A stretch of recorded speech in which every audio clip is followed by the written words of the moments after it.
പറയട്ടെ, നിങ്ങൾ ഈ ഗ്യാസിന്റെ വില വർധനവ് അല്ലെങ്കിൽ ഡീസലിന്റെ വില വർധനവ് എന്നും പറയുന്നുണ്ടല്ലോ, ശരിയല്ലേ പറയുന്നേ? നിങ്ങൾ 480 രൂപ UPA സർക്കാർ ഭരിച്ചപ്പോ 480 രൂപയായിരുന്നെന്ന് പറഞ്ഞു. ഇപ്പൊ നമ്മൾ ഗ്യാസിന് 1100 എന്ന് പറഞ്ഞു. എങ്ങനെ നികുതി കൂട്ടാതിരിക്കും? എന്തുകൊണ്ടാ കാരണം? ഇവിടെ 50 വർഷം ഭരിച്ചു മുടിച്ച കടക്കടിയല്ലേ, ആ കടം വീട്ടണ്ടേ? ഒരു മിനിറ്റ് ചേച്ചി, മേഡം ഞാൻ ഉത്തരം പറയാം. 3 ചോദ്യങ്ങളാണ്. അല്ല ആ 3ന് ഉത്തരം പറയാം. അല്ല ഒരു മിനിറ്റ് സഹോദരൻ, 3 ചോദ്യങ്ങൾ ഉത്തരം പറയാം. ഒന്ന് അദ്ദേഹം ചോദിച്ചു, ആദ്യം CPM-നോട് ചോദിച്ചാൽ ഞാൻ ഉത്തരം പറഞ്ഞേക്കാം. 15 ലക്ഷം രൂപ വീതം ഓരോരുത്തരുടെയും അക്കൗണ്ടിൽ എത്തിക്കുമെന്ന് ആര് പറഞ്ഞു എന്ന് ചോദിച്ചാൽ, നരേന്ദ്രമോദി നാഗ്പൂർ ആസ്ഥാനത്ത് നടക്കുന്ന റാലിയിൽ സംസാരിച്ചത് 15 ലക്ഷം വീതം അക്കൗണ്ടിൽ എത്തിക്കുമെന്നല്ല, ഞാൻ അഡ്മിറ്റ് ചെയ്യുന്നു. അദ്ദേഹം പറഞ്ഞത് സ്വിസ് ബാങ്കിൽ കള്ളപ്പണം കൊണ്ടുപോയിട്ടിരിക്കുന്നു രാജ്യത്തെ കള്ളന്മാർ, അതിവിടെ എത്തിച്ചാൽ 15 ലക്ഷം വീതം എല്ലാവരുടെയും അക്കൗണ്ടിൽ കൊടുക്കാനുണ്ട്. അതിനോട് ചേർത്ത് ഇപ്പൊ ഹിന്ദി പ്രസംഗം കിട്ടുമല്ലോ, അതിനോട് ഹിന്ദി അറിയാമെങ്കിൽ ട്രാൻസ്ലേറ്റ് ചെയ്തു. അതിനോട് ചേർത്ത് അദ്ദേഹം പറയുന്ന ഒരു കാര്യമുണ്ട്, ഈ രാജ്യത്ത് നട്ടലുള്ള ഒരാൾ ഭരണം ഏറ്റെടുത്താൽ അത് നിങ്ങളുടെ അക്കൗണ്ടിൽ എത്തും. അമിത്ഷാ അതിന്റെ പിറ്റേ ദിവസം നടക്കുന്ന റാലിയിൽ പറയുന്നു, നോക്കൂ രാജ്യം ഭരിക്കാൻ ആണൊരുത്തൻ വന്നാൽ, അതാണ് അമിത്ഷായുടെ വാക്ക്, ഹിന്ദിയുടെ എക്സാക്ട് ട്രാൻസ്ലേഷൻ ആണ്, രാജ്യം ഭരിക്കാൻ ആണൊരുത്തൻ വന്നാൽ ഈ 15 ലക്ഷം എത്തും.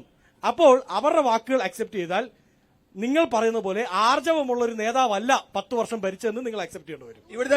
ഇവിടുത്തെ സാധാരണ രണ്ടാമത്തെ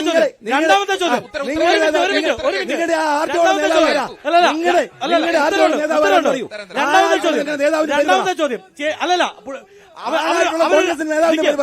അവരൊരു സ്ത്രീയല്ലേ, അവരെ LPG-യുമായി ബന്ധപ്പെട്ടൊരു ചോദ്യം ചോദിച്ചില്ല, അതിന് ഉത്തരം പറയാതെ എങ്ങനെ പോന്നേ? ചേച്ചി പറഞ്ഞത്, മാഡം പറഞ്ഞ എത്രയാ, 400 രൂപയായിരുന്നു UPA ഭരിക്കുമ്പോ.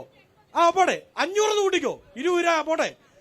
നിങ്ങൾ പറയുന്നത് ഇതാ ഞങ്ങൾ 1200 ആക്കി, ഇലക്ഷൻ പ്രഖ്യാപിച്ച് നിങ്ങൾ 800 സംതിങ് രൂപയാക്കി, നല്ല കാര്യം. അപ്പോ മേഡം ചോദിച്ചൊരു കാര്യമുണ്ട്, ലക്ഷക്കണക്കിന് കോടി രൂപ 50 വർഷം കൊണ്ട് നിങ്ങൾ ഉണ്ടാക്കിയില്ലേ കടം, അത് വീട്ടണ്ടേ? വീട്ടിയോ ചേച്ചി? ഇല്ല, വീട്ടില്ല. കേക്ക് നാഷണൽ 108% വർധനമാണ് 10 വർഷം കൊണ്ട് ഇന്ത്യയുടെ പൊതുകടത്തിൽ ഉണ്ടായെന്ന് പറയുന്നത് വസന്ത് തെങ്ങുംപള്ളി അല്ല, കോൺഗ്രസ് അല്ല, നിങ്ങളുടെ തന്നെ ഏജൻസികളാണ്, നാഷണൽ ഏജൻസികൾ.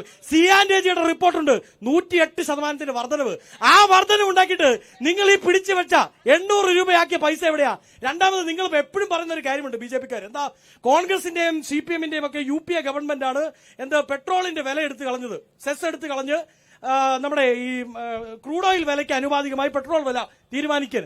അങ്ങനെയാണെങ്കിൽ ഇന്ന് കേരളത്തിൽ ഇവരുടെ ടാക്സ് അടക്കം കൂട്ടിക്കോ. അങ്ങനെയാണെങ്കിലും ഇന്ന് ഞാനിപ്പോ ഞാൻ പെട്രോൾ അതടക്കം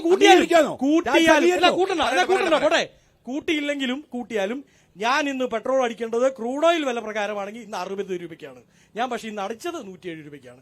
അതിൽ ഇവർ ഒരു 10 രൂപ 12 രൂപ നിങ്ങൾ പറയുന്ന ടാക്സ് ഉണ്ട്, അത് നമുക്ക് അവരെ ചേച്ചിയുടെ ചോദ്യം ഡയറക്റ്റ് ആയതുകൊണ്ടാണ് ഞാൻ പറയുന്നത്. പോട്ടെ നിങ്ങൾ 30-40 രൂപ ഊറ്റിയെടുക്കുന്നില്ലേ, എന്തുകൊണ്ടാണ് അത് കൊടുക്കത്തില്ലാത്തത്? അതിന് ഉത്തരവുണ്ടോ? പൊതുകടം 1.5 ലക്ഷം കോടി രൂപ പൊതുകടം വർദ്ധിപ്പിച്ച ഗവൺമെന്റാണ് എന്റെ. ഇതുമായി ബന്ധപ്പെട്ട്